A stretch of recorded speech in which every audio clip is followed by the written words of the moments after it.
Então, Jesus chama 12 dos seus discípulos e ali começa a questão do colégio apostólico.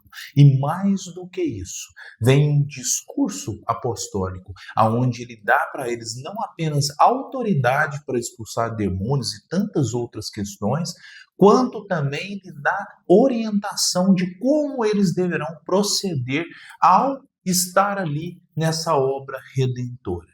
Quer saber sobre isso e um pouco mais? Vem conosco no estudo sequencial do Evangelho de Mateus, aonde num vídeo de apenas 15 minutos nós iremos analisar uma parte do Evangelho, extrair dele aqueles ensinos necessários e você vai ver que estudar o Evangelho é mergulhar no amor do Cristo. Venha conosco. Sejam bem-vindos, chegamos então ao capítulo 10, aonde nós vamos analisar de uma maneira mais profunda, porque essa parte do Evangelho, nós devemos encarar ela como realmente aquilo que Jesus espera de cada um de nós. Por quê? Até foi no início do vídeo, na introdução em si, eu falei sobre a questão do que ele escolheu 12 ali dentre os seus discípulos. Isso é muito importante, porque nós temos que fazer, tem um livro que eu gosto muito que chama 12 Homens Extraordinariamente Comuns, do John MacArthur. Depois na descrição do vídeo, na descrição não, no primeiro comentário eu vou deixar juntamente, para quem não participa, nunca participou desse estudo, é o primeiro vídeo que vê, né, aqui do nosso estudo, nós deixamos no primeiro comentário um material de apoio, onde você vai poder se aprofundar um pouco mais. Nesse material de apoio eu vou colocar esse livro, que é um livro muito bom em si, porque ele analisa ali a vida dos 12 apóstolos. O que nós queremos trabalhar dentro dessa questão aqui? O discurso apostólico, ele é muito bem formado, porque tem uma distinção muito grande entre discípulo e apóstolo. Discípulo, Jesus tinha muitos discípulos. Discípulo é aquele que na hora que você vai analisar, é aquele que está ali seguindo, aprendendo com o mestre em si. Agora, apóstolo é diferente. John MacArthur até trabalha muito sobre isso. Apóstolo é aquele que representava o Cristo. Era ali a figura dele. E ele dá para eles ali as bases. E Mateus é rico em detalhes de trazer para nós não apenas os nomes desses 12 apóstolos, como também ele traz o que Jesus teria orientado a eles. Um ponto muito importante no nosso estudo, que nós gostamos de retirar a essência, e nós vamos trabalhar um pouco mais sobre isso daqui, é porque Jesus pegou pessoas totalmente afastadas da religião que era ali profetizada naquele tempo, que eles estavam naquela região, a questão do judaísmo. Lógico, nós tínhamos os gentios e tantos outros que profetizavam outras religiões, mas ali dentro da questão do judaísmo nós vemos o quê? Que Jesus, ele retira, ele não escolhe ali, dentro desses discípulos em si, ele não escolhe pessoas religiosas. Por quê? Aí que vem a grandiosidade do mestre. Realmente, o que compensa nós estudarmos o Evangelho se aprofundando um pouco mais? Jesus, ele queria romper realmente. Ele queria realmente trazer umas novas bases. E nós já dissemos aqui nesse estudo. Jesus, ele não traz uma religião, ele traz uma doutrina de vida fundamentada principalmente no amor. E ele traz um Deus totalmente diferente. É aquele Deus pautado numa energia e um Pai, aquele que realmente ampara. E nesse ponto, quando ele dá autoridade, ele chama. Então está lá no capítulo 10, nós vamos trabalhar primeiro do versículo 1 ao 16. Chamou os 12 discípulos, ou seja, ali era discípulos, né? Chamou os 12 discípulos, e deu-lhes autoridade de expulsar os espíritos impuros e de curar toda sorte de males e enfermidades. Olha que importante. Jesus dá para eles o quê? autoridade. Esse é o primeiro ponto que nós devemos analisar. Ele não dá para eles uma questão de poder simplesmente, porque o poder nós já vimos no capítulo 9, ali, principalmente o anterior que nós estudamos. O poder não é da pessoa, ele não é de Jesus, o poder é divino. O poder ele está na energia, ele está no fluido cósmico, ele é de Deus. E basta a pessoa ali retirar essa energia para poder obter as curas. Então, o que ele dá para eles? Autoridade. Ou seja, de falar em seu nome, de o representar. E aí vem a grandiosidade do Cristo. O ponto central que nós trazemos Estude e Viva, o livro da psicografia de Francisco Cândido Xavier e Valdo Vieira, ele traz um ponto muito importante que ele fala assim: Jesus chamou a equipe dos apóstolos, que lhe asseguraram cobertura à obra redentora, não para isensar-se e nem para encerrá-los em torre de marfim, mas para erguê-los à condição de amigos fiéis, capazes de abençoar, confortar, instruir e servir ao povo que, em todas as atitudes da terra, lhe constitui a amorosa família do coração. Aí que vem a importância do Mestre Jesus. Por que seus ensinos sobreviveram? Jesus foi um verdadeiro mestre, modelo e guia. Mestre por quê? Ele ensinou. Ele trouxe ensinos, ele trouxe realmente ali as bases, ele soube repassar. Modelo, porque ele é o modelo mais perfeito. E não apenas ensinou, mas ele se colocou no trabalho. Ele deu a autoridade realmente. Porque o verdadeiro mestre é aquele que vai na frente ensinando com exemplos. E Jesus ensinou com exemplos em si. E o principal, ele é o guia. Mestre, modelo e guia para toda a humanidade, porque através do que ele orienta os seus ali apóstolos a fazer em si, você vai vendo que ele traz aquela questão de um pai realmente instruindo seus filhos. E ele sabia justamente que eles estavam ali iniciando uma questão apostólica. Nós vamos ver lá na frente desse estudo, em si, estudando, aprofundando um pouco mais no Evangelho, que teve um certo momento que os discípulos abandonaram, né? Porque ali Jesus foi crucificado e eles abandonaram. E depois ele aparece ali em espírito, nós vamos aprofundar um pouco mais nisso, porque tinha um corpo fluídico, porque ele fala para tocar nele, né? Isso lá na frente que nós vamos estudar, calma lá. Mas aí o que nós vamos fazer?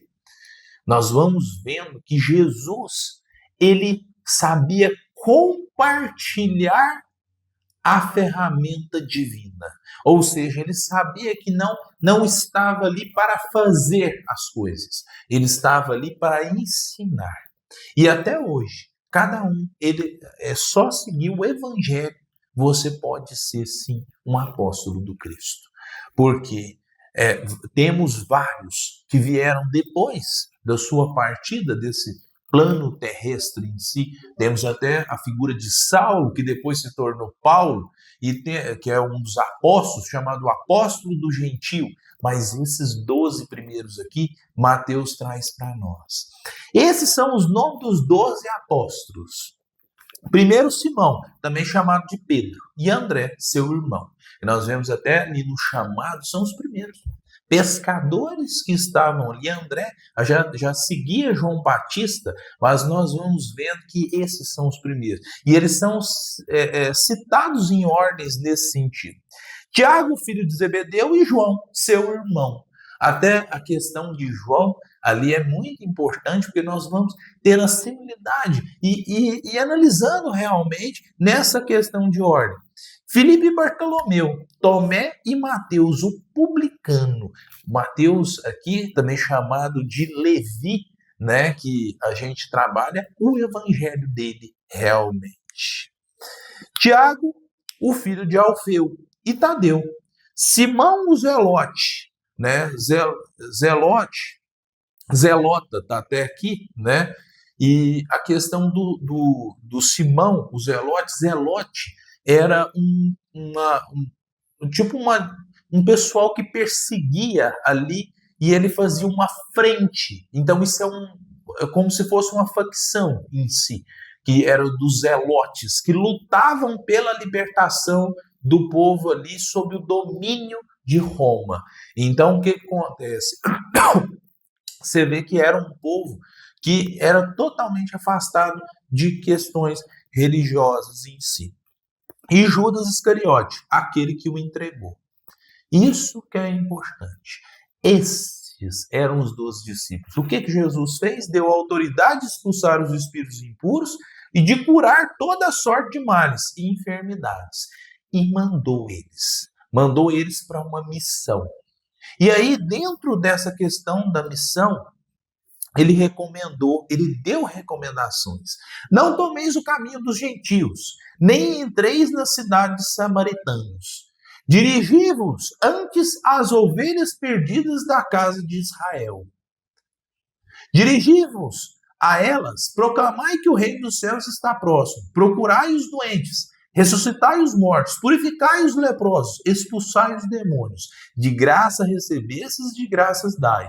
Não leveis ouro nem prata. Aí já entra num segundo ponto, mas nós queremos falar desse primeiro ponto aqui nesse vídeo. Por que ele não pede? Ele queria falar que os discípulos, os gentios em si, não receberiam ali a palavra. Por que ele fala para não procurar os gentios? E é importante que ele fala assim: não tomeis o caminho dos gentios, nem entrei na cidade de Samaritana. Dirigi-vos antes às ovelhas perdidas da casa de Israel. Ou seja, não era que ele estava retirando os gentios. Ele queria trabalhar primeiro o povo que já tinha um entendimento de um Deus único, que já tinha aquele entendimento, que já seguia aquelas profecias. Porque se ele fosse direto para o gentio, primeiro você vai para aquele povo que já está preparado para receber. E aí, por isso que o evangelho, você tem que estudar ele de uma maneira mais aprofundada. Dirigi-vos antes às ovelhas perdidas da casa de Israel. Porque nós vemos que depois eles foram sim aos gentios. Principalmente ali na figura de Paulo de Tarso, que tinha uma origem também, por parte de mãe, ele tinha a origem romana. Gentil era... Quem que era gentil, gente? Quem que era gentil? Gentil era todo aquele povo que não era judeu, que não seguia as tradições judaicas. Então, eles não, em si, eles não seguiam essas tradições.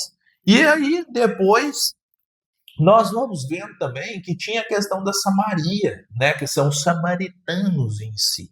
Os samaritanos, também conhecidos como israelitas, são um pequeno grupo étnico-religioso originário do reino de Israel, conhecido pelos atuais judeus como Samaria, né? E isso está na Wikipédia. E aí, o que nós vamos trazendo? Nessa questão dos samaritanos, é importante nós termos em mente que até está no Evangelho Redivivo, que traz assim: o caminho dos gentios,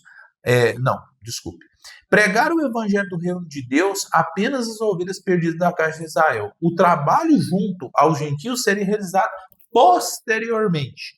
O caminho dos gentios alude a uma estrada que conduzia a certas cidades, provavelmente gentílicas, como os da região de Decápolis. Por ocasião de qualquer festividade pagã, os judeus estavam proibidos de se utilizar de estradas como essa.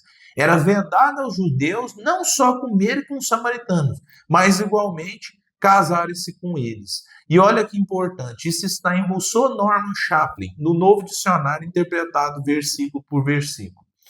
Nós temos também uma figura que era difícil para eles entrarem na cidade dos gentios, tinha restrições. Então, por isso que é importante sempre você ter um dicionário também, para você olhar as questões de forma mais aprofundada.